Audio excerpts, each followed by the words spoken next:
Hello everyone, it's Mark Rankin, your assistant professional at Weymouth Golf Club. Hope everyone is safe and well. Today I'm here to take you through my first long game session, which we're going to be looking at the setup. In particular, we're going to be looking at the ball position. This is obviously because the lockdown has been extended, so Dan and I thought we'd give you a few more videos while we're still in lockdown to get you guys ready for when we're up and running again, and then we can get back out on the golf course. So let's get started. Ball position is one of the most important parts of the setup, really, that we need to make sure we can get absolutely perfect to give ourselves the best possible chance of hitting a great golf shot. If your ball position isn't correct, it can affect two things. Firstly, how you strike the golf ball, and secondly, it can also affect the direction, so it can have quite a big impact on where that golf ball goes. So really it's good that we can get that ball position absolutely spot on. So for me, I've always used the same technique when looking at ball position that I learned from a very young age, and I'm going to share that with you guys today. Hopefully you can take this out onto the golf course, practice at home, practice it on the range, and really it's a brilliant technique that is just so simple, and it keeps it very consistent for when you are out on the golf course or you're on the range and you want to use it. So we've got a golf ball here. This orange stick is just representing where the golf ball is in relation to her feet, just so we can see it a little bit easier. We're going to start off with our most lofted club that we're going to hit a full shot with. So it's usually a pitching wedge.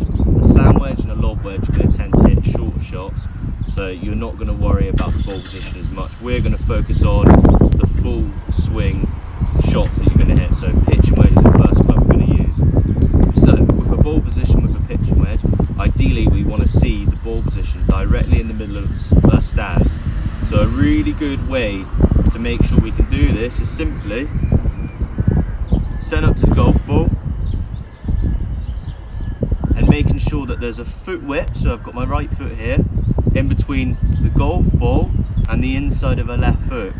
So you can see between the golf ball and the inside of my left foot there's a foot width there, and then all you've got to do now is on the other side make sure that there's the exact same difference. Now if it's too far, you'll see the gap will be a lot bigger. If it's too close, there won't be a very big gap there. You've just got to make sure that the gap between the right foot, inside of the right foot, and the golf ball is now the same as the gap between the inside of the left foot and the golf ball. Nice and simple. So that is my pitching wedge setup. Okay, so now we move down the bag. So we go to a 9-iron now. I've got a 9-iron in my hands. Okay, and a lot of people would say you'd still have this in the middle of your stance, and it's not a million miles off. You know, it's only one club difference, but we're going to make a little slight change here. What we're going to keep the same though is this left foot. We're going to make sure that there's still 1 foot width in between the inside of that golf ball, or the golf ball and the inside of that left foot. So as you can see, there's still that foot width there. And this time you're going to get in your pitching wedge position again, which would be directly in the middle of the stance. And all you're going to do is you're going to move this right foot very little amount, half an inch or so.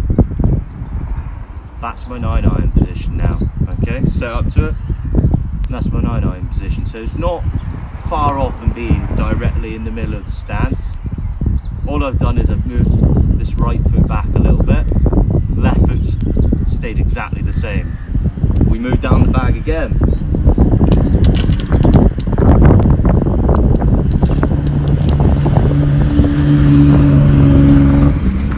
Eight iron this time. Again, the distance between the golf ball and the inside of my left foot stays exactly the same, 1 foot width. If I get into my pitching wedge position, it'd be about there. If I move my right foot into my 9-iron position, it's about there. If I move it into my 8-iron position, it's about there. So now this is my 8-iron position. So you're starting to get the picture that this foot, especially when you've got an iron in your hands, stays the exact same. The only foot that's moving is this foot here. Okay, let's go to a 7-iron. Again, 1 foot width in between the golf ball and the inside of my left foot. There's my pitch and wedge position. 9, 8, and there's my 7-iron position there. And again, you can see that distance there is exactly the same. It's just this foot that's starting to move back. Now, although we're not moving our ball position, or it doesn't seem like we're moving our ball position forward, what we're doing is we're actually moving the middle of our stance further back. So without us even trying to move the ball closer to this foot, we are moving that ball position forward. Bit of a hard one to get your head around, but what we're doing is effectively making sure that that golf ball is staying the exact same distance away from that left foot, which is really going to make sure that you've got a consistent spot to strike it every time. And by moving this right foot, we are making the stance wider, we are making the ball position move forward without it going closer to the left foot. So you're going to get that shallower angle of attack that you need with your longer irons especially. So I'm going to go to a 5-iron now. I'll skip the 6 out as you're starting to get the picture. Again,